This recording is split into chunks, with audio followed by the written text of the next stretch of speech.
దేశం మొత్తం మీదున్న best gold sellers, best designs ఇప్పుడు హైదరాబాద్ లో pan India jewel show. Don't miss it.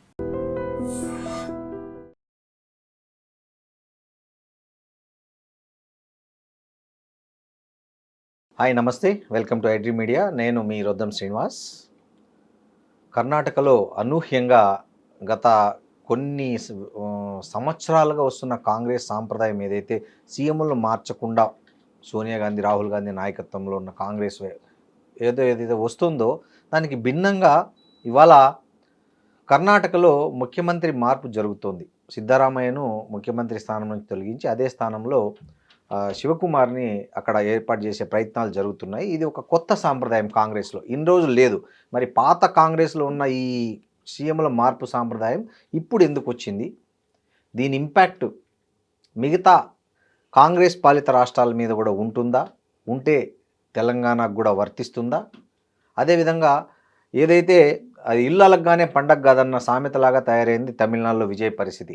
అక్కడ కూడా ఆయనకు మద్దతు ఇచ్చిన ఎమ్మెల్యేలు కొంతమంది మళ్ళీ తిరిగి వాళ్ళ పార్టీలోకి వెళ్ళిపోవడం, నలుగురు మాత్రమే రాజీనామాలు చేయడం, ఇట్లాంటి అన్నిటి మీద మాట్లాడడానికి మనతో జియో పొలిటికల్ అనలిస్ట్, అదేవిధంగా సోషల్ యాక్టివిస్టు మందాడి కృష్ణారెడ్డి గారు ఉన్నారు. నమస్తే కృష్ణారెడ్డి గారు. నమస్కారం అండి. కృష్ణారెడ్డి గారు, మీరు చాలా సీనియర్, చూసి ఉంటారు ఇందిరాగాంధీ టైం నుంచి కాంగ్రెస్ రాజకీయాలు. అప్పట్లో ఒకటో కృష్ణుడు, రెండో కృష్ణుడు, మూడో కృష్ణుడు అనేవాళ్ళు కాంగ్రెస్ పాలిత రాష్ట్రాల్లో సీఎంలను. అంటే 5 ఏళ్ల పదవీ కాలంలో 2, 3, 4 మారిన సందర్భాలు కూడా మీరు చూశారు. 5 మారిన సందర్భాలు కూడా చూశారు. బట్ సోనియా గాంధీ గారి నాయకత్వంలో, ముఖ్యంగా రాహుల్ గాంధీ గారు వచ్చిన తర్వాత సీరియస్ పాలిటిక్స్లోకి ఆ సాంప్రదాయం పక్కన పెట్టినట్లు కనిపించింది ఇన్ని రోజులు. అంటే అట్లాంటి ప్రయోగాలు మళ్ళీ చేయలేదు.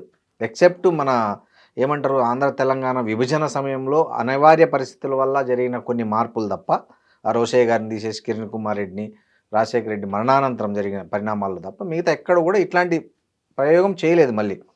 వేరాజ్ ఇప్పుడు కర్ణాటకలో ఇవాళ సిద్ధరామయ్యను తీసేసి డీకే శివకుమార్ని ముఖ్యమంత్రిగా నియమిస్తుండడం అనేది ఎలా అర్థం చేసుకోవాలి? మళ్ళీ పాత కాంగ్రెస్ విధానాల్లోకి వెళ్తోందనే, లేకపోతే దీన్ని ఎట్లా మీరు అనలైజ్ చేస్తారు?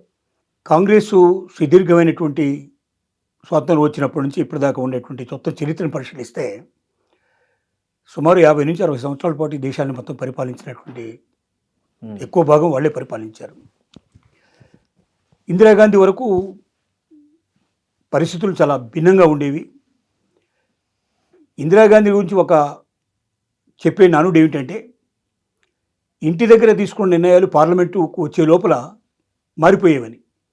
అంటే ఎవరెవరు మినిస్టర్లో ఉంటారో మినిస్టర్స్ అంతా డిసైడ్ అయిపోయి మీరు మినిస్టర్స్ అని చెప్పిన తర్వాత కూడా పార్లమెంట్కి వచ్చే లోపల అందరూ సగం మంది మారిపోయి కొత్త వాళ్ళు వచ్చినటువంటి సందర్భాలు కూడా ఉన్నవని ఒక నానుడిగా చెప్పుకునేవాళ్ళు. అంటే ఏ క్షణంలో ఏ నిర్ణయం తీసుకుంటుందో ఎవరికి తెలియని పరిస్థితి, తను ఎవరిని లెక్క చేసేది కాదో ఆ స్థితి ఉండేది. తర్వాత సోనియా గాంధీ, అంటే రాజీవ్ గాంధీ చనిపోయిన తర్వాత సోనియా గాంధీ ప్రైమ్ మినిస్టర్ కాకపోయినప్పటికీ మన్మోహన్ సింగ్ గారిని ప్రైమ్ మినిస్టర్గా పెట్టి వెనక ఉండి తను మొత్తం నడిపించిన పరిస్థితి అది కూడా మనకు తెలుసు. కొంత మార్పు వచ్చింది.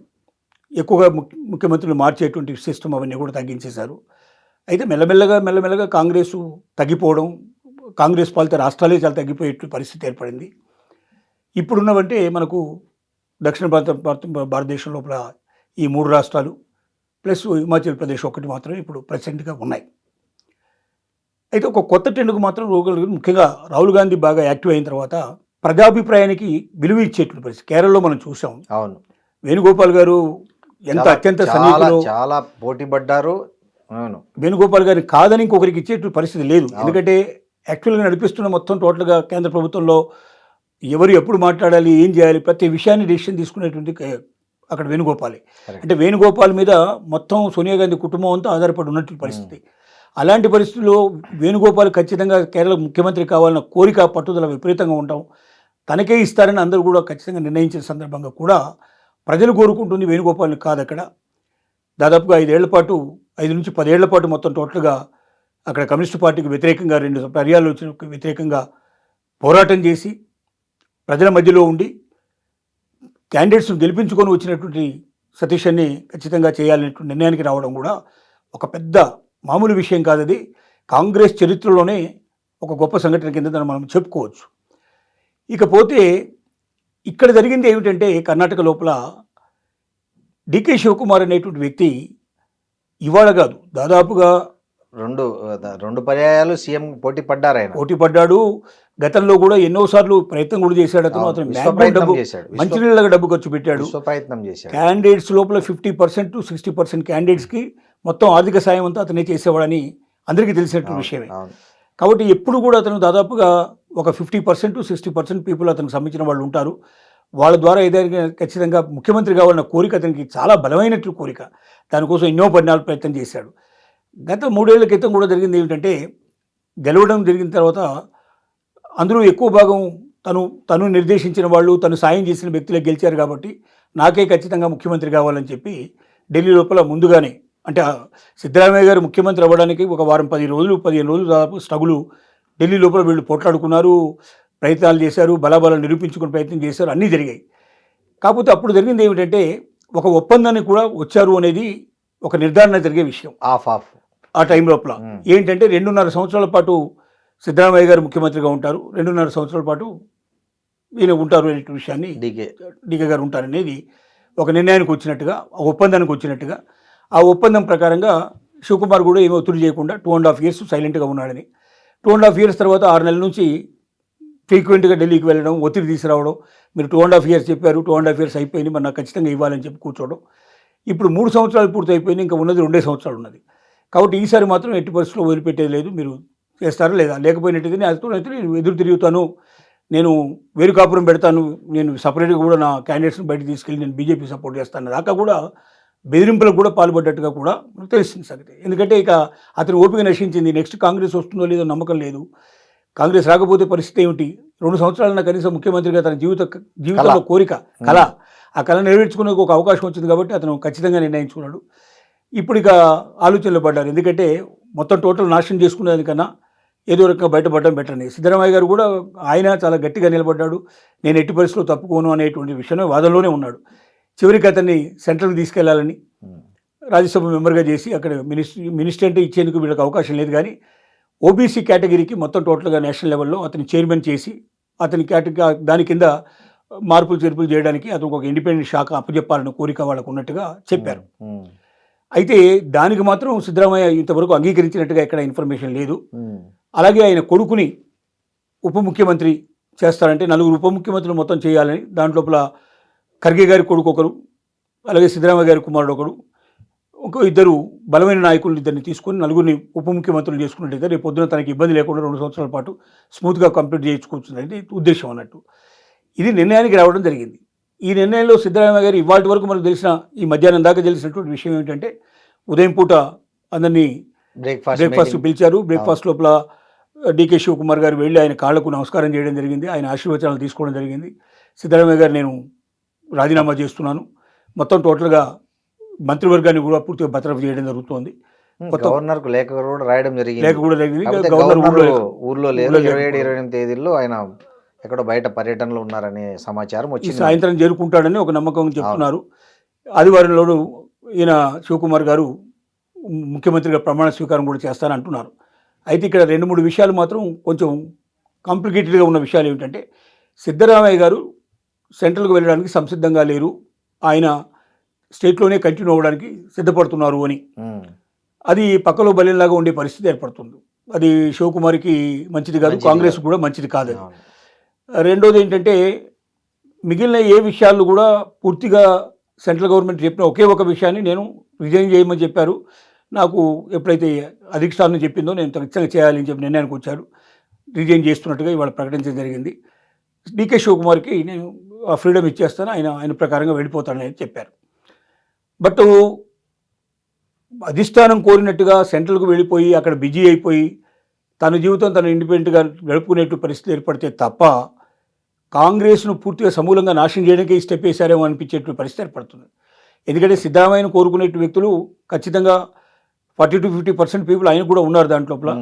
ఇప్పుడున్నటువంటి మినిస్టర్స్ ఎంతవరకు కోఆపరేట్ చేస్తారో కూడా తెలియని పరిస్థితి ఉంది. 20 మంది మినిస్టర్స్ని ఇప్పుడు పాత వాటిలను తీసుకోవాలని కూడా నిర్ణయానికి వచ్చినట్టుగా తెలుస్తుంది. ఈ పాత కొత్త కలయికలో శివకుమార్ ఎక్స్పీరియన్స్ లేదు, ఆయనకి అనుభవం లేదు, కొంచెం బాగా వేగంగా ఉండే వ్యక్తి, స్పీడ్ చాలా ఎక్కువ, అనుభవం తక్కువ, ఆశలు ఎక్కువ. ఇలాంటి పరిస్థితుల్లో ఎలక్షన్ కఠినంగా ఉండే పరిస్థితి ఏర్పడుతుంది. బీజేపీ ఎత్తుగడలు రోజు రోజుకు పెరిగిపోతున్నాయి. ఒక్కొక్క రాష్ట్రాన్ని ముఖ్యంగా వెస్ట్ బెంగాల్ను బీజేపీ ఆక్యుపై చేసిన తర్వాత ఏ రాష్ట్రాన్ని అయినా ఖచ్చితంగా తిరిగి పొందుతుందేమో, లేకపోతే ఖచ్చితంగా ఆ రాష్ట్రాన్ని చేజిక్కించుకుంటుందేమో అనేది భయం అనేది ప్రతి ఒక్కరికి కలిగింది. అదిగాక కర్ణాటకలో కుమ్ములాటలు విపరీతంగా ఉన్నాయి. వీళ్ళకు పడని ఉన్నాయి. వీళ్ళ మీద చాలా అభియోగాలు కూడా విపరీతంగా ఉన్నాయి. ఈ పరిస్థితుల్లో ఇలాంటి సిచ్యువేషన్స్లో డీకే శివకుమార్ అసలు ముఖ్యమంత్రి అవుతాడా? నెంబర్ 1 ప్రశ్న. ముఖ్యమంత్రి అయిన తర్వాత 2 సంవత్సరాల పాటు కంటిన్యూ కాగలుగుతాడా?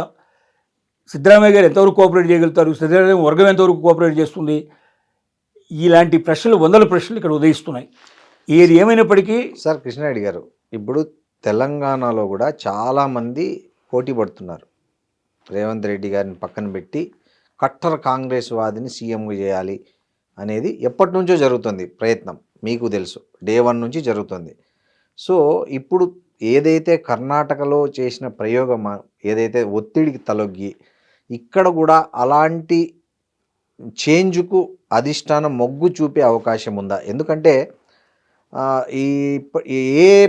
ఏ కాంగ్రెస్ నాయకుడైనా నేనే సీఎం అని ఇప్పటివరకు ప్రకటించుకోలే, ఇంక్లూడింగ్ రాజశేఖర రెడ్డి గారు లాంటి బలమైన కాంగ్రెస్ నాయకుడు పాదయాత్ర చేసి అధికారం వచ్చిన తర్వాత కూడా అధిష్టానం నిర్ణయించిన వాళ్ళే సీఎం అన్నారు తప్ప నేనే సీఎం అనలేదు. అప్పుడు డి శ్రీనివాస్ గారు పిసిసి అధ్యక్షులు ఉన్నప్పుడు. వేరాజ్ రేవంత్ రెడ్డి గారు ఇప్పటికి 3 సార్లు 2034 వరకు నేనే సీఎం అని అంటున్నాడు. అంటే ప్రజలు గెలిపిస్తే నేనే సీఎం అవుతానులే, కాంగ్రెస్ పార్టీ అధిష్టానం నిర్ణయిస్తే నేను సీఎంగా ఉంటానట్లేదు, ఆయన నేను సీఎంగా ఉంటా అంటున్నాడు. ఇది ఎవరికి అర్థమైన రీతిలో వాళ్ళు అర్థం చేసుకుంటున్నారు. ఈ పరిస్థితుల్లో అధిష్టానం దీన్ని లక్ష్మణరేఖ దాటినట్లు ఏమైనా ఫీల్ అయ్యే అవకాశం ఉందా? ఏ భరోసాతో ఆయన అలాంటి పబ్లిక్ కామెంట్స్ చేస్తున్నారు నేనే ముఖ్యమంత్రి అని అనే ఒక దాంట్లో ఆలోచనలో మోడీ గారు మొన్న ఆయన్ను సరదాగా ఒక వ్యాఖ్య చేయడం, దాన్ని వేరే అర్థాలు రావడం, ఈ పరిస్థితుల్లో అధిష్టానం కూడా ఏమైనా దీని విషయంలో పునరాలోచించే అవకాశం ఉందా? తెలంగాణ విషయం లోపల అధిష్టానం అలాంటి నిర్ణయం తీసుకోవడానికి ప్రస్తుత పరిస్థితుల్లో అవకాశాలు మాత్రం లేవనేది చాలా స్పష్టంగా కనపడుతుంది మనకు. కారణం ఏంటంటే మొదటి నుంచి కాంగ్రెస్ని నమ్ముకున్నటువంటి వాళ్ళు కొంత కోటరీ మనకు ఉందనే విషయం మనకు తెలుసు. ఫస్ట్ ముఖ్యమంత్రిగా కాకుండా రేవంత్ రెడ్డిని రానివ్వకుండా చేయడానికి మ్యాక్సిమం ప్రయత్నాలు చేశారు. ఒక వారం రోజులు 10 రోజుల పాటు ఢిల్లీలోనే మకాం వేసి ఎవరి శక్తి వంచన లేకుండా వాళ్ళు ప్రయత్నాలు చేశారు. అది నిరంతర ప్రక్రియ, అది ఫలించలేదు. తర్వాత కూడా అనేక రకాల పితృలు రకరకాలుగా తీసుకెళ్ళి చెప్పడం, రాజగోపాల్ రెడ్డి లాంటి వాడు ఎదురుగానే ఎదిరించడం, మాట్లాడడం, రేవంత్ రెడ్డి గారిని విమర్శించడం, ఇట్లాంటివన్నీ సహజంగా జరిగాయి. ఒకటి రేవంత్ రెడ్డి మొట్టమొదటి వేసుకున్నటువంటి ప్రణాళిక ప్రకారం తెలుగుదేశం ఒక పార్టీ నుంచి బయటకు వచ్చు కొంతమంది ఎమ్మెల్యేలను దాంట్లోంచి పట్టుకొని వచ్చి మొదటి నుంచి 20 ఏళ్ళ నుంచి 30 ఏళ్ళ నుంచి 40 ఏళ్ళ నుంచి నమ్ముకునే ఎవరైతే నాయకులు ఉన్నారో ఆ నాయకులందరినీ కాదని, నేను ఖచ్చితంగా నన్ను మీరు పార్టీకి చీఫ్గా చేసినట్టయితే నేను ఎలక్షన్లో నాకు ఫ్రీడమ్ ఇస్తే కాంగ్రెస్ని గెలిపించుకొని తీసుకొస్తాను అని ఛాలెంజ్ చేసి ఎన్ని సీట్లు వస్తాయో కూడా శుభ్రంగా దాని గురించి మినిమంగా ముందే ఎక్స్ప్లెయిన్ చేసి తన దగ్గర ఉన్న ప్రణాళిక మొత్తం తెలియజేయడం జరిగింది. ఒక్కటే ఉదాహరణ మనకు కనబడుతుంది. రాజకీయాల్లో శక్తియుక్తులు అందరికీ ఉండొచ్చు, కానీ పార్టీ ప్రచారంకి వెళ్ళినప్పుడు మిగిలినటువంటి కోటర్లో ఉండే వ్యక్తులందరూ ఎవడి నియోజకవర్గం వాడు చూసుకోవడానికి సరిపోయింది. సుమారుగా 80 నియోజకవర్గాలు తిరిగి ఆ పార్టీ వ్యక్తుల తరపున ప్రచారం చేసి సుమారుగా 40 నుంచి 50 మంది తన వ్యక్తులు అనుకున్న వాళ్ళు 45 to 50 పీపుల్ ఉండేటట్టుగా తాను చేసుకొని వచ్చి వాళ్ళని గెలిపించుకొని వచ్చి, అందుకే చూడండి కోర్టులో ఉన్న మిగతా వ్యక్తులంతా ఢిల్లీలో కూర్చుంటే ఇతను ఆ వ్యక్తుల దగ్గర ఓన్లీ ఎక్కడైతే వీళ్ళని అందరినీ తీసుకెళ్ళి కూర్చోబెట్టారో ఆ హోటల్లో కూర్చొని వీళ్ళతోటే మాట్లాడుతూ కూర్చున్నాడు తప్ప ఒక్కరోజు కూడా ఢిల్లీకి వెళ్ళే ప్రయత్నం చేయలేదు. ముఖ్యమంత్రిగా నేను ప్రకటిస్తాం రండి అని చెప్పి పిలిచిన తర్వాతనే పోయి తను చేశాడు. నేను అనేది లోపాలు చాలా ఉండొచ్చు ప్రతి ఒక్కరి వ్యక్తిలో. ఇవాళంత ఖచ్చితంగా నేనే నెక్స్ట్ ముఖ్యమంత్రిని చెప్పులు చెబుతున్నాడంటే అలాంటి నమ్మకాన్ని, హోపుని ప్రజలకు కలిగించకపోతే ఇప్పుడున్న పరిస్థితుల్లో ఒకవైపున బీజేపీ ఎంత బలంగా ఇక్కడికి నెక్స్ట్ టార్గెట్ తెలంగాణనే అనేది అర్థమయ్యేటట్టుగా అక్కడ వెస్ట్ బెంగాల్ అయిపోయింది. వితిన్ 1 వీక్ లోపలనే ఇక్కడికి వచ్చేసేసి మనకు ప్రధానమంత్రి ప్రసంగించడం జరిగింది. అవును. అంటే నెక్స్ట్ టార్గెట్ తెలంగాణ అని చెప్పడం జరిగింది. అంటే బీజేపీ నుంచి బలమైనటువంటి పరిస్థితులు ఏర్పడతాయని తెలుసు. బీఆర్ఎస్ కూడా బలంగా తయారు కావడానికి ప్రయత్నాలు జరుగుతున్నాయి. ఈ రెండింటి మధ్యలో మళ్ళీ కాంగ్రెస్ని గెలిపించగలిగేటువంటి శక్తి సామర్థ్యాలు కావాలంటే ఇప్పుడున్నటువంటి కోటల్లో ఏ వ్యక్తికి ఆ శక్తి లేదు, ఎక్సెప్ట్ రేవంత్ రెడ్డికి తప్ప ఇంకెవరికి అవకాశం లేదు. ఇది అధిష్టానానికి కూడా చాలా స్పష్టంగా తెలుసు. కాబట్టి అధిష్టానానికి ముందే చెప్పి నేను ఇలా మాట్లాడతాను, అవసరమైతే మాట్లాడడం వల్ల కాంగ్రెస్కు మన ప్రభుత్వానికే మేలు జరుగుతుంది, ప్రజల్లో ఒక విశ్వాసం పెరుగుతుంది, నెక్స్ట్ మనమే వస్తామని ఒక నమ్మకాన్ని ఇప్పటి నుంచే కలిగించాల్సిన అవసరం ఉంది. ప్రీ అప్రూవల్ తీసుకొని ఉంటాడు అనేది నేను అనుకోవడం, మా మేధావి వర్గంలో జరుగుతున్నట్టు ఆలోచన. ఒకవేళ తీసుకోకపోయినా ఆ మాట అని కూడా అక్కడ అధిష్టానాన్ని ఒప్పించుకోగలిగేటువంటి కెపాసిటీ కూడా తనకు ఉంది అని. ఎందుకంటే వాళ్ళకు తెలుసు రేవంత్ రెడ్డిని వదిలిపెడితే తెలంగాణ పోయినట్టే లెక్క, ఇక తెలంగాణ రాదు. ఒకసారి తెలంగాణ కాంగ్రెస్లోంచి పోతే ఇంకెప్పటికీ రాదు తెలంగాణ. ఈ విషయం తెలుసు వాళ్ళకి. సార్, మొన్న మోదీ సభ తర్వాత ఇంకో స్పెక్యులేషన్ నడుస్తుంది జోరుగా. బహుశా రేవంత్ రెడ్డి వ్యతిరేకులు చేస్తుండొచ్చు, లేదా డిఫరెంట్ సెక్షన్స్ చేస్తుండొచ్చు, దాంట్లో తెలియదు. ఇతను నెక్స్ట్ బీజేపీ ముఖ్యమంత్రిగా ఉంటాడేమో, కాంగ్రెస్ ముఖ్యమంత్రిగా అయితే ఉండడు అని ఒక ప్రచారం బాగా విస్తృతంగా జరుగుతుంది. అలాంటి అవకాశం ఉందంటారా? అంత సులభమైన విషయం కాదు. కారణం ఏంటంటే మీరే చెప్పారు తను ఒక 50 మందిని తన మనుషుల్ని గెలిపించుకున్నారని. సో తనతో ఒక 50 మంది ఎమ్మెల్యేలు ఉన్నప్పుడు అతను ఏం చేసినా, ఇప్పుడు మీరు చాలాసార్లు మీరు చూశారు, చాలా రాష్ట్రాల్లో రాత్రికి రాత్రి కాంగ్రెస్ నుంచి 33 మందిని తీసుకొచ్చి తెల్లారేళ్ళగా ముఖ్యమంత్రి అయిన సందర్భాలు మనం చూసాం ఇటీవల కాలంలో. సో అట్లాంటి ప్రయోగం జరగదని ఎందుకు అనుకోవచ్చు? అంటే ఒక్కటేంటంటే నేను భావిస్తున్న విషయం మీకు చెప్పగలిగేది ఏంటంటే, ఒకటి ఇప్పుడు కాంగ్రెస్ కంఫర్టబుల్ మెజారిటీ ఉంది ఇప్పుడు ప్రజెంట్గా. దానికి ఏమి పని లేవు. 10 మంది ఆల్రెడీ బీఆర్ఎస్ నుంచి దీంట్లోకి వచ్చిన వాళ్ళు కూడా వాళ్ళు పైకి ఎట్లా చెప్తున్నప్పుడు లోపల మాత్రం వెళ్ళనే సపోర్ట్ చేస్తున్న విషయం కూడా తెలిసిన విషయమే. బీజేపీకి ఉన్నది 8 మంది కన్నా ఎక్కువ లేరు. కాబట్టి ఇప్పుడు ప్రజెంట్ కాదు, నేను చెప్పేది నెక్స్ట్ జరగడం లోపల ఏంటంటే, ఒకవేళ కాంగ్రెస్ ఇతని మీద ఏదైనా ఒత్తిడి తెచ్చి నెక్స్ట్ ఇతను ముఖ్యమంత్రి కాడు అనేటువంటి భావన ఏదైనా ఉంటే, నేను ఎంత కష్టపడ్డా, నేనేం తీసుకొచ్చినా చివరికి నన్ను కాకుండా ఇంకెవరైనా చేసే పరిస్థితులు ఉన్నాయని అతను నమ్మినట్టయితే మాత్రం ఖచ్చితంగా అలాంటి పని చేయడానికి ఆస్కారం ఉంది. కానీ as long as Congress support 100% ఉండి నువ్వే నెక్స్ట్ ముఖ్యమంత్రి అని చెప్పి అష్యూరెన్స్ ఇస్తే మాత్రం అతను దీంట్లోంచి పోవడానికి ఎక్కువ ప్రయత్నం చేయడు. ఎందుకంటే బీజేపీ అనేది ఏ క్షణంలో వాళ్ళ ఆలోచన మార్పు తెలియదు. బీజేపీ ఇప్పుడు కాంగ్రెస్లో ఉన్నంత ఫ్రీడము బీజేపీలో ఉండదు. అవును.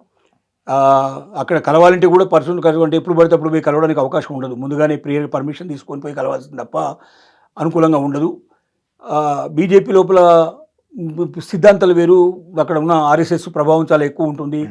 ఏ ఒక్కదానికి కూడా కాదనడానికి వీలుపడదు. అంటే కాంగ్రెస్లో తను ఎదిగొచ్చిన విధానాన్ని బీజేపీలో అమలు చేయడం చాలా కష్టం. వాళ్ళు ఒక మాట ఇచ్చినా మాట మీద 100% నిలబడతారని చెప్పడం కూడా చాలా కష్టం. అవన్నీ తెలిసిన విషయమే. కాబట్టి బీజేపీని అంత తొందరగా నమ్మి పోయి కౌగులించుకొని వస్తున్నారు. కాకపోతే మన ప్రధానమంత్రి గారు అన్న మాటని దాని అవసరమైతే ప్రచారంలో వచ్చేటట్టుగా చేయడానికి కూడా రేవంత్ రెడ్డి గారు ప్రయత్నం చేసే అవకాశాలు ఉన్నాయి. కారణం ఏంటంటే, ఎందుకంటారు, అది బూచిగా చూపించుకొని తన పదవిని ఇంకా కాంగ్రెస్ లోపల తనకి వ్యతిరేక శక్తులన్నీ కూడా ఒక దూరంగా పెట్టడానికి, అధిష్టానానికి దగ్గర అవ్వడానికి. చూసారా, నన్ను మోడీ గారే రమ్మన్నారు, నా ప్రతిభను ఆయనే గుర్తించాడు, మీరు ఒకవేళ నన్ను కాదంటే నాకు ఆల్టర్నేటివ్ రెడీగా ఉంది అని చెప్పడానికి దాన్ని ఒక అస్త్రంగా ఉపయోగించుకుంటాడని నేను అనుకుంటున్నా తప్ప అంత సులభంగా తెలంగాణ లోపల మార్పు చేర్పు జరగడం అయితే జరగదు. అలా ఎప్పుడు పడితే అప్పుడు వెళ్ళిపోవడం. ఎందుకంటే టీడీపీ నుంచి తీసుకెళ్ళినా కూడా ఆ రోజున పవర్ లేదు కాబట్టి రాదు ఆ పార్టీ ఇక్కడ అనుకుని అనే ఉద్దేశంతో పార్టీ కూడా దానికి యాక్సెప్ట్ చేసి చెప్పి వెళ్ళాడు, పర్మిషన్ తీసుకొని వెళ్ళాడు. అవంతా కూడా జరిగింది. ఇప్పటికీ అందుకోసమే సత్సంబంధాలు కొనసాగుతున్నాయి, మనందరికీ తెలిసిన విషయమే. కాబట్టి కాంగ్రెస్ లోపల మాత్రం బీజేపీలోకి అంత టక్గా ఎగిరిపోయి వాడడానికి మాత్రం సిద్ధపడ్డు. అదే జరిగితే ఆత్మహత్య సదృశ్యం, అంతే, ఇంకా అయిపోయింది. అక్కడితోటి రేవంత్ రెడ్డి భవిష్యత్తు ఉండదుగా. ఇంకా అసలు రాజకీయాల నుంచి పూర్తి తప్పుకోవాల్సిన పరిస్థితులు కూడా ఏర్పడతాయి. ఆ విషయాలు తెలియనివాడు కాదు, చాలా స్పష్టంగా తెలిసిన వ్యక్తే, చాలా చదివినవాడు, వయసు చిన్నదైనప్పటికీ అనుభవం మాత్రం చాలా ఎక్కువ వచ్చింది. దానికి తోడుగా సలహాలు ఇచ్చేవాళ్ళు కూడా పెద్దవాళ్ళు ఉన్నారు కాబట్టి అంత సులభంగా బీజేపీలోకి అడుగుపెట్టడానికి ప్రయత్నం చేయాలి. కాకపోతే చంద్రబాబు నాయుడు సహకారంతో బీజేపీలోకి వెళ్ళడానికి ఒక అవకాశం ఉండడానికి కూడా ఛాన్స్ ఉంది. ఛాన్స్ అయితే ఉంది. ఎప్పుడు కాంగ్రెస్లో ఇక తన పాచిక పారదు, కాంగ్రెస్లో తనకు ఇంకా అవకాశం ఉండదు, కాంగ్రెస్ తరపున తన ముఖ్యమంత్రిగా కంటిన్యూ చేసే అవకాశాలు లేవు, నెక్స్ట్ వచ్చే అవకాశమే లేదు అని నిర్ణయానికి వచ్చినప్పుడు మాత్రం అతను బీజేపీలోకి వెళ్ళడం చాలా సులభం. ఇప్పుడున్నటువంటి పరిస్థితుల్లో చంద్రబాబు నాయుడు గారికి మోదీ గారికి వాళ్ళ మధ్యలో ఉన్నటువంటి అనుబంధానికి ఇతను తీసుకెళ్ళి అక్కడ నిలబెట్టడం, చెప్పడం, చేయించడం అనేది చాలా సులభమైన విషయం. సార్ కృష్ణారెడ్డి గారు, ఇప్పుడు తమిళనాడు రాజకీయాల్లో మొన్న విజయ్ సీఎం అయ్యే వరకు చాలా టెన్షన్ చూసాం మనం. రోజు రోజు అతనికి ఎమ్మెల్యేల సంఖ్యాబలం లేకపోవడము, చాలా హై డ్రామా నడిచింది. చివరికి అయ్యాడు. అదేదో ఇల్లు అలకగానే పండగ కాదన్నట్లు ఇప్పుడు మళ్ళీ అతనికి ఒక ముసలం అనేది ఒకటి తయారైంది. సో ఏదైతే ఆ పార్టీ మద్దతు నుంచి వచ్చిన ఎమ్మెల్యేల్లో కొంతమంది మళ్ళీ రాజీనామా చేయకుండా కేవలం ఆ పార్టీలోనే కంటిన్యూ కావడం, ఇవన్నీ అతను 5 ఏళ్ళు ముఖ్యమంత్రిగా ఉంటాడా అనే అనుమానాలను మరింత పెంచే విధంగా తమిళనాడు రాజకీయాలు జరుగుతున్నాయి. సో మీరు దాన్ని ఎట్లా చూస్తారు? అసలు ఉందా పరిస్థితి? రాణిస్తాడా? 5 ఏళ్ళు కనీసం పదవిలో విజయ్ ఉండే పరిస్థితి తమిళనాడులో ఉంటుందా? ఇప్పుడున్న పరిస్థితులను బట్టి మాత్రం, అంటే మారుతున్న పరిస్థితులను బట్టి, ఇవాళ ముఖ్యంగా నిన్న ఇవాళ జరిగినట్టు పరిస్థితులను బట్టి సందేహాస్పదంగా ఉన్న పరిస్థితులు మాత్రం ఉన్నాయని చెప్పక తప్పదు. దినదిన గండం 100 ఏళ్ల ఆయుష్ లాగానే కంటిన్యూ అవ్వాల్సిన పరిస్థితి ఏర్పడుతుంది. ఎందుకంటే ఇప్పుడు ఎవరైతే పార్టీలు ఏఐడిఎంకేకి సంబంధించిన సభ్యులు కాకుండా మిగిలిన వాళ్ళ మీద ఆధారపడే అతను ఇచ్చిన లెటర్ ప్రకారంగా లెఫ్ట్ పార్టీలు కానీ, సివికే పార్టీ కానీ, ఇక మిగతా ఏవైతే ఉన్నాయో ఇవన్నీ కూడా డిఎంకే చేతిలో ఆటబొమ్మలు. డిఎంకేనే వీళ్ళని పంపించడం జరిగింది. ఎందుకంటే ఇది లేకపోతే ఏఐడిఎంకే ఏదైనా ఎత్తుగడ వేసేసి వస్తుందేమో అనే ఉద్దేశంతో బీజేపీ సపోర్టు కాబట్టి బీజేపీని దూరం పెట్టడం కోసం చెప్పి డిఎంకే ప్రస్తుతానికి ఒక ఆట ఆడింది. ఆ గేమ్లో భాగంగానే తీసుకొచ్చారు. అయితే కాంగ్రెస్లోంచి 5 వ్యక్తులు పోవడం ఏదైతే ఉందో అది డిఎంకే ఊహించిన విషయం కాదు. ఎందుకంటే 40 ఏళ్ల బట్టి కాంగ్రెస్కి పూర్తి సపోర్టు ఇచ్చింది. ఎన్నో సందర్భాల్లో కూటమి ధర్మాన్ని పాటించట్లేదు, వెన్నుపోటు పొడిచిందని కూడా ఫీల్ అయింది. డెఫినెట్గా అందులో అయితే సందేహం అక్కర్లేదు. కాకపోతే రాహుల్ గాంధీ ఆ నిర్ణయం తీసుకోవడానికి కారణం ఏంటంటే ముందే ప్రయత్నం చేశాడు. డిఎంకే అంటే ప్రీ అలవెన్స్ కోసమే ట్రై చేశాడు. ఎట్లాగైనా దొరికితే విజయ్తో కలిసి ముందుకెళ్లాలని ప్రయత్నం చేశాడు. కారణం డిఎంకే ఎట్టి పరిస్థితుల లోపల మంత్రివర్గంలో చేర్చుకోవడానికి ప్రయత్నం చేయడం లేదు. అవును, అసలు తమిళనాడు లోపల ఇంపార్టెన్స్ ఇవ్వడం లేదు. సీట్లు అడిగితే కూడా మ్యాక్సిమంలో చాలా తక్కువ సీట్లు ఇవ్వడం, లెక్క చేయని పరిస్థితి లోపల కంటిన్యూ అవుతుంది. ప్రియారిటీ లేదు అని. అది నేషనల్ లెవెల్లో ఉన్న పార్టీకి ఆ మాత్రం విలువ ఇవ్వకుండా ఉండేటువంటి దాంట్లో ఎంతకాలం మనం కంటిన్యూ అవుతాం, దానికన్నా మనం దీనిలో వచ్చి తప్పుకోవడం మంచిదని చెప్పి ఇక్కడ లోకల్గా ఉన్నటువంటి కాంగ్రెస్ ఆయన మీద బాగా ఒత్తిడి చేయడం జరిగింది. ఆ ఒత్తిడి ఫలితంగా అతను రాత్రి నిర్ణయం తీసుకొని 5తో బయటికి వెళ్ళడం జరిగింది. ఇప్పుడు 5తో కలుపుకుంటే అతను ఎంతవరకు కంటిన్యూ చేయగలుగుతాడు? ఇప్పుడు 4 రాజీనామా చేశారు. ఈ 4 రాజీనామాలు ఆమోదించారని అనుకుందాం మనం. ఓకే, 4 రాజీనామాలు మనం ఆమోదించారని అనుకుందాం కాసేపు. 4 రాజీనామా ఇప్పుడు 4 రాజీనామాలు ఆమోదించినట్టయితే తను ఒకటి ఎట్లాగూ రిజైన్ చేయడం జరిగింది. తిరుచి లోపల అక్కడ సీట్లు వదులుకున్నాడు కాబట్టి 5 సీట్లకు రేపు 5కు 5 వీళ్ళకి వచ్చాయని మనం నిర్ధారణ చేసుకున్నా కూడా 5, 10 మొత్తం కాంగ్రెస్ 5 ఉంది, ఇంకొక 5, ఈ 10 మాత్రం గ్యారెంటీగా ఉంటాయి. ఈ 10కి తోడుగా 107 అయితే ఉందో 107 ప్లస్ 10 117 అంటే బొటాబొటిగా 118 కావాలి యాక్చువల్గా. ఒకళ్ళిద్దరు ఏదో చిన్న పార్టీలు ఎవరో ఇచ్చారు కాబట్టి 1 2 నడుస్తుంది. ఇది ప్రతిరోజు మన సదృశ్యమే. ఏ క్షణంలో ఎవడో ఒకరికో ఇద్దరినో డబ్బులు ఇచ్చి లేదా ఇంకేదో భాష చూపించి వాడిని లాక్కుంటే ప్రభుత్వం పడిపోయే అవకాశం వస్తుంది, కష్టం. అసలు మొన్న ఏంటి ఏఐడిఎంకేలు చీలికి రావడం, 30 మంది బయటికి రావడం, 30 మందిని సపోర్ట్ చేయడం, దాంతో అమ్మా ఇది పర్మనెంట్గా నిలబడిపోతుందని ఆశ అందరికీ కలిగింది. నిన్న మొన్న జరిగినట్టు దాంట్లో మళ్ళీ తిరిగి వాళ్ళు ఏఎండికి సపోర్ట్ చేసేసి వాళ్ళు పూర్తిగా దాంట్లో జాయిన్ అయిపోయినారు. ఇప్పుడు ఈ 4 కూడా రాజీనామాలు మేము చేసింది వెనక్కి తీసుకుంటామని ముందుకు వచ్చే అవకాశం ఉందా, లేకపోతే ఈ లోపల ఆమోదించేసేసి ఆమోదం అయిపోయింది కాబట్టి మీరు రిజైన్ చేసినట్టే లెక్క అని చెప్పి చెప్తాడా? ఇవన్నీ కూడా సందేహాస్పదమైన విషయాలు. అక్కడ గవర్నర్ కూడా పూర్తి వ్యతిరేకమైన వ్యక్తి, అటు వెస్ట్ బెంగాల్ నుంచి వచ్చిన వాడు, అంతకుముందు ఎన్ని చేయాలో చేశాడు. గవర్నర్ మీద విపరీతమైనటువంటి ఎలర్జీ ఉన్నటువంటి పరిస్థితి సిచ్యువేషన్ ఉంది. అతను 100% కోఆపరేట్ చేయడం. కాకపోతే మోదీకున్న ఒక ఆశ ఏమిటంటే విజయం తన వైపు తిప్పుకోవచ్చు అనేటువంటి ఒక ఆశ కూడా ఉంది మోదీకి. ఒకవేళ ఏ పరిస్థితి కలగకపోతే ఇక్కడ ఇది కంటిన్యూ అయ్యే అవకాశాలు లేవనుకున్న రోజున ఏఐడిఎంకుతో పొత్తు పెట్టుకొని ఏఎన్బికే మెంబర్స్ని అంటే ఇద్దరు కలిసి కోఆర్డినేట్గా కోయిలేషన్ గవర్నమెంట్ నడపడానికి ఏదైనా ప్రయత్నం చేస్తే తప్ప ఇప్పుడున్న యాజ్ ఇట్ ఈజ్ పొజిషన్ లోపల విజయ్ దీన్ని సస్టైన్ చేయడం చాలా కష్టంతో కూడుకున్న పని. కాకపోతే ప్రజల సింపతి పొందడానికి అతను వేసే ప్రతి ఏది ఇప్పటిదాకా తీసుకున్న నిర్ణయాలు ఏవైతున్నాయో ప్రతి ఒక్క నిర్ణయం కూడా ప్రజల చేత అప్రిషియేట్ చేయగలిగేటువంటి నిర్ణయాలు తీసుకున్నాడు. చాలా డేరింగ్ స్టెప్స్ తీసుకున్నాడు. ముఖ్యంగా అతను లంచం విషయం లోపల అతను తీసుకున్న నిర్ణయం ఏదైతుందో 1000 రూపాయల లంచం ఎవరైనా 1000 రూపాయలు పైబడిన లంచం ఎవ్వరు రుజువుతో సహా మీరు మాకు ఇన్ఫర్మేషన్ ఇవ్వగలిగితే 1,00,000 రూపాయలు మీకు ఇస్తానని చెప్పాడు. దీంతో అసలు లంచం అడగడానికి భయపడేటువంటి పరిస్థితి వాళ్ళ క్రియేట్ అయ్యింది. ఈ రకమైన స్టెప్ ఇంతవరకు ఇండియాలో ఎవరు కూడా తీసుకోలేదు. అలాగే అన్నా క్యాంటీన్లు ఏదో అమ్మ క్యాంటీన్లు ఏవైతే ఉన్నాయో అమ్మ క్యాంటీన్లు మొదటి నుంచి జయలలిత నడపడం జరిగింది. డిఎంకే వచ్చిన తర్వాత కూడా పేరేం తీయకుండా కంటిన్యూ చేశారు. కానీ దానిలో ఆ పాతకాలం ఫర్నిచరు పాతకాలం ఐటమ్స్ ఏవైతే ఉన్నాయో దాన్నే కంటిన్యూ చేయడం జరిగింది. కనీసం రంగులు వేయడం కూడా జరగలేదు దానికి. ఇతను ఇప్పుడు నిర్ణయం తీసుకున్నది ఏంటంటే మొత్తం ఫర్నిచర్ అంతా మార్చేయండి, మొత్తం టోటల్గా కిచెన్ ఎక్విప్మెంట్ అంతా మార్చేసేయండి, రంగులు వేసేసేయండి, దానిలో మనకు మన పార్టీకి సంబంధించిన గుర్తులు కానీ ఏది లేకుండా మీరు జాగ్రత్త పడండి. యాజ్ ఈజ్గా ఆవిడ జయలలిత ఏ రకమైనటువంటి పద్ధతిలో పెట్టిందో దాన్ని అట్లాగే కంటిన్యూ చేయండి, మనకు అభ్యంతరం లేదు. ప్రజలకు మాత్రం ఐటమ్స్ పెంచండి, ఇంకా ఎక్కువ ఐటమ్స్ దొరికేటట్టు చేయండి, తక్కువ కాస్ట్ లోపల కడుపు నిండేటట్టు చేయండి అని చెప్పి డెసిషన్ తీసుకోవడం జరిగింది. అది ప్రజల చేత అప్రిషియేట్ చేయవలసిన విషయమే. అలాగే అతను ఇంకా కొన్ని ఇప్పుడు మన 3 ఐపీఎస్ ఆఫీసర్లను సస్పెండ్ చేశాడు. 10 ఏళ్ల అమ్మాయి రేపు జరిగినట్టు సందర్భంలో ప్రెస్ కాన్ఫరెన్స్ పెట్టేసి అంత సీరియస్ మ్యాటర్ మాట్లాడాల్సిన పరిస్థితిలో 3 నవ్వుకుంటూ వాళ్ళు జోకులు వేసుకుంటూ ఉంటాం అనేది ప్రెస్ అంతా చూసింది, ప్రపంచం అంతా చూసింది. వెంటనే వాళ్ళని తొలగించడం జరిగింది. ఈ నిర్ణయాలు తీసుకోవడం అనేది అంత సులభమైన విషయం కాదు. 3 ఐఏఎస్ ఆఫీసర్లను ఒకసారి సడన్గా తీసేస్తే మొత్తం ఐఏఎస్ క్యాడర్ అంతా కూడా ఎదురు దిగే ప్రమాదం ఉంది. దానివల్ల టోటల్గా పరిపాలనకే చాలా ఇబ్బందులు వచ్చే అవకాశాలు ఉన్నాయి. ఒక డేర్ స్టెప్ తీసుకుంటే తప్ప సాధ్యం కాదు. ఇప్పటిదాకా అతను తీసుకున్న ప్రతి నిర్ణయం చాలా పర్ఫెక్ట్గా చాలా సిస్టమేటిక్గా ఉంది. ఒక అనుభవజ్ఞుడైన వ్యక్తి తీసినట్టుగా తీసుకోవడం జరుగుతోంది. కానీ ఇక భవిష్యత్తు ఏమిటి అనే విషయం టెస్ట్ చేయాల్సిన పరిస్థితి ఉంది. సార్ కృష్ణారెడ్డి గారు, విజయ్ త్రిష మీద వస్తున్న ఏవైతే రూమర్స్ కావచ్చు, మీమ్స్ కావచ్చు, ఏవైనా కావచ్చు, అవి అతని రాజకీయ భవిష్యత్తుకు ప్లస్ అవుతాయంటారా మైనస్ అవుతాయంటారా? ఒకటి, అతను మొదటి రోజున ఒక మాట చెప్పాడు. త్రిషకి అతనికి సంబంధాలు ఉన్న విషయం ప్రపంచానికి అంత తెలిసిన విషయమే. భార్య స్పష్టంగా తెలియజేసి ఆవిడతో సంబంధాలు ఉన్నాయి కాబట్టి నేను విడాకులు కోరుకుంటున్నానని చెప్పి చాలా స్పష్టంగా కోర్టుకే తెలియజేయడం జరిగింది. కాబట్టి వాళ్ళ సంబంధం అనేది నిర్వివాద విషయం, అది ఉంది, చాలా సంవత్సరాలు బట్టి నడుస్తుంది అనే విషయం తెలుసు. ఇక త్రిష ఒక పవర్ సెంటర్గా మారుతుంది అని ప్రజలకు ఒక ఉన్న నమ్మకం. త్రిషని తిరుచి నుంచి పోటీ చేయిస్తాడు, అక్కడ నుంచి వచ్చిన తర్వాత చాలా రకాల ఆవిడకి పెద్ద పోస్ట్ ఏదైనా పెద్ద పోస్ట్ ఇస్తారు.